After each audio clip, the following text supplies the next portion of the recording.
Have you ever known someone where you felt like no matter what you do or what you say, you can never do enough, give enough, or be enough for her? Have you left those interactions feeling guilty or exhausted, burdened by the weight of being her emotional support? If you struggle with anxiety, low self esteem, self doubt, or you find yourself trapped in codependent relationships or friendships, this information is crucial for your personal growth. You may be dealing with a female covert narcissist. For the past 20 years, I've dedicated my life to researching the complexities of self-worth and uncovering the hidden aspects of narcissistic abuse. I'm not only a coach, author, and teacher in this field, but I'm also a survivor myself. In this video, I'll share 5 key signs of a female covert narcissist and personal stories from my own experience to help you identify them. The first key sign is their distinct way of manipulating through emotional control.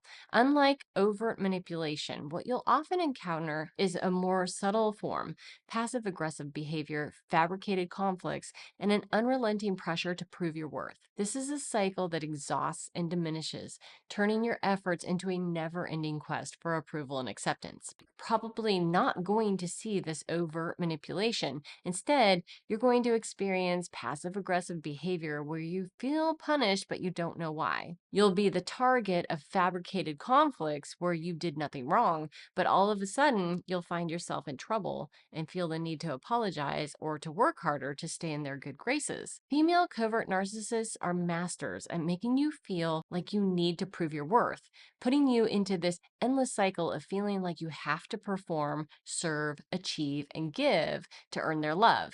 In my experience, the telltale sign of being tangled up with a covert narcissist is this deep personal sense of not feeling worthy. In my books, I define worthy as the quality of deserving time, attention, and energy. When you're wrapped up in a relationship with a covert narcissist, you end up feeling the opposite. You end up feeling like you don't deserve time, attention, or energy. And you end up feeling like you need to give more effort, more service, more money, more kindness, hoping to feel worthy.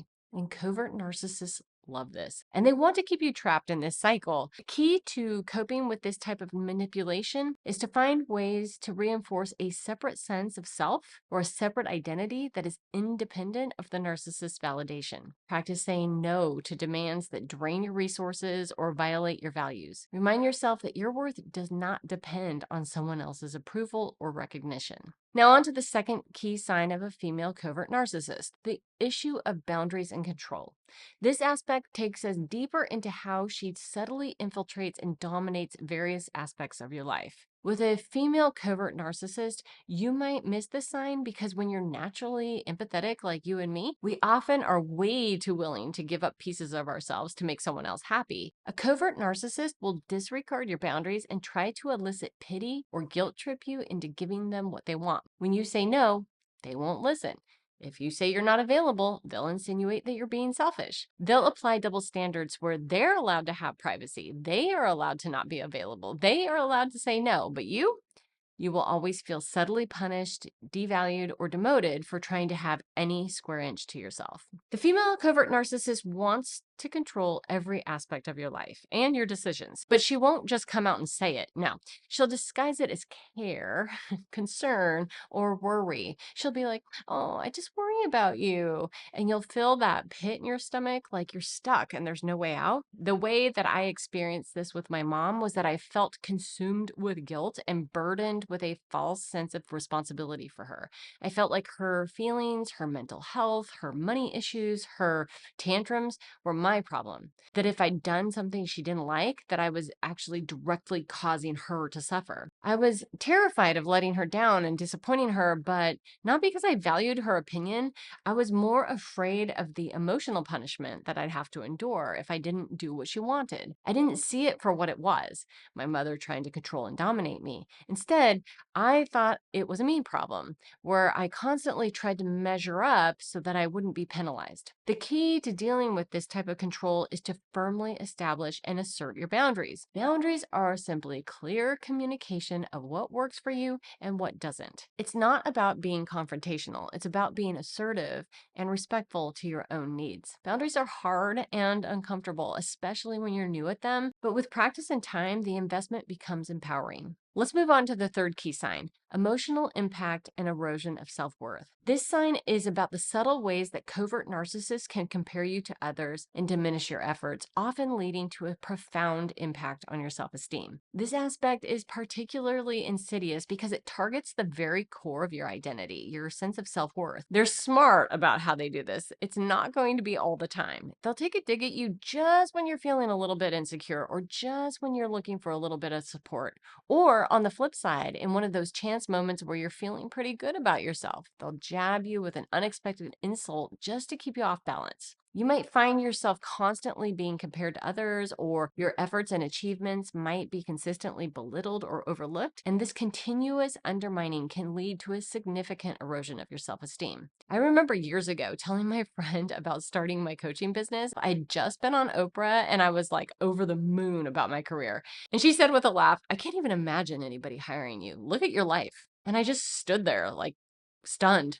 My optimism immediately vanished. Before her comment, I was thinking of myself as a strong single mom with a thriving career and an opportunity to work with these amazing people. And after her comment, immediately, I felt like I wasn't smart enough, successful enough, married enough, or rich enough, and that I was making a total fool of myself. That "look at your life" comment happened in 2008, and that so-called friend has been out of my life for over a decade, and her words still replay in my head anytime I feel insecure about my work. Coping with this requires you to do the work to build your self-worth.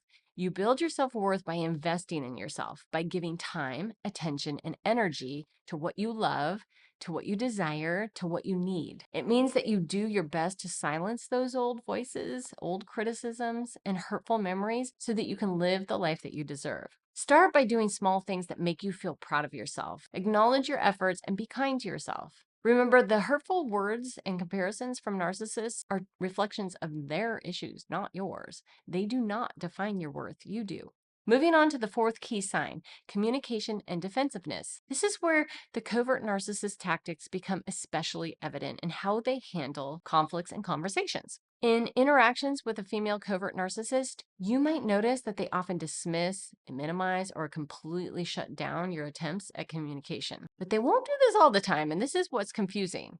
What you'll see sometimes is something called hoovering, where they seem to be genuinely interested in you. They ask you a bunch of questions, and you might really feel like they care. When you're in the trap of hoovering, the conversation is going to be one-sided, where you are doing most of the talking. You might share vulnerable information about yourself, or you might share something personal, but then you walk away from the conversation realizing that the other person hasn't shared anything about themselves. That's called hoovering because, just like a vacuum cleaner, the narcissist is sucking information out of you. While in the moment, this might feel like intimacy or connection, later they use this information against you to target your vulnerabilities. The flip side of hoovering happens when they don't think that the information is going to be useful for them. And this is when you see them be dismissive.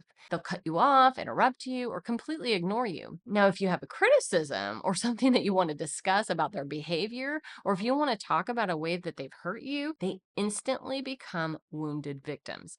They'll deflect the criticism and they'll turn the conversation on you. They'll make it seem like you're the one hurting them, that you're the one that's in the wrong. No matter how the conversation begins, it ends with them playing the victim and you being the perpetrator. I remember emailing this editor to revise a cut that she had made on one of my podcast posts. She had edited out this key piece of information. I just wanted the full explanation to be in the audio. I thought it would be a simple request, but a few seconds after sending my email, my phone immediately started buzzing, accusing me of being rude, cruel, insensitive. Then she called me, sobbing, telling me that I can't tell her things like that she's sensitive and she can't handle it if I'm unhappy. It was totally bizarre and reactionary. So when you see this kind of tantrum or victimhood, especially if they're creating drama out of something really small, this might be a sign of covert narcissism. The best way to handle this type of communication is to stay calm and focused. Be careful about oversharing and stay on the lookout for hoovers. When you're aware that a conversation is going off track, try to bring it back to the issue at hand without getting caught up in their defensiveness. Remember that you have a right to express your feelings and concerns. If a conversation becomes too heated or unproductive, it's okay to step back and revisit it later. Okay, our final key sign, no-win situations and constant monitoring. This sign is particularly challenging because it places you in scenarios where, regardless of your actions, the outcome is never in your favor. In a no-win situation created by a covert narcissist, you'll find your actions are constantly scrutinized and criticized. It feels like you're walking on eggshells where every choice you make is wrong in their eyes. These scenarios are designed to keep you off balance and in a state of constant self-doubt. What you'll see is something like your friend asking you for your opinion, where you carefully offer your honest thoughts and then try to be supportive. And then your friend criticizes you for being too opinionated, not supportive of her choices. And then you end up feeling terrible. So you decide to be more agreeable next time. But when you simply agree with her, then she accuses you of not caring enough about her problems. So no matter what you do, she makes it so you're in the wrong, leaving you with no way to win. Alongside this, there's this aspect of constant monitoring. A covert narcissist wants to know and control everything you do. This could manifest as incessant questioning about your whereabouts, your activities, or even your thoughts. It's a form of surveillance that invades your privacy and autonomy,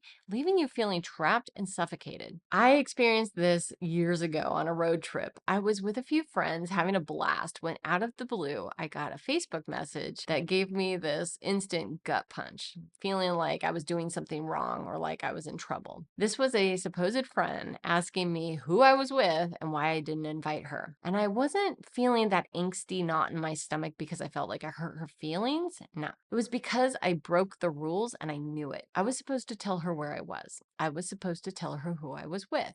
I was supposed to tell her where I was going. I wasn't supposed to have fun that didn't include her. I wasn't supposed to have my own life. I knew this without her ever really having to say it. Dealing with no-win situations and constant monitoring requires a delicate balance of assertiveness and self-care. It's important to recognize these scenarios for what they are: traps designed to undermine your sense of self. When you find yourself in a situation like this, try to step back and view it objectively. Ask yourself if there's a genuine issue or if it's just a manipulation tactic. In terms of constant monitoring, setting boundaries is crucial. You have the right to privacy and autonomy. If the narcissist crosses these boundaries, reinforce them calmly but assertively. Remember, you're not responsible for their reactions. You're only responsible for maintaining your own well-being. Understanding these signs is a crucial first step in reclaiming your power and autonomy in relationships with covert narcissists. But it's just the beginning. To fully protect yourself and not fall into their traps, we need to dive deeper into the narcissist playbook. Click this video to learn the 5 ways narcissists insult you and their hidden agendas. Learn to recognize these specific insults and understand the motives behind them so that you can quickly flip the power dynamics, take back control of your life, and safeguard your self-worth.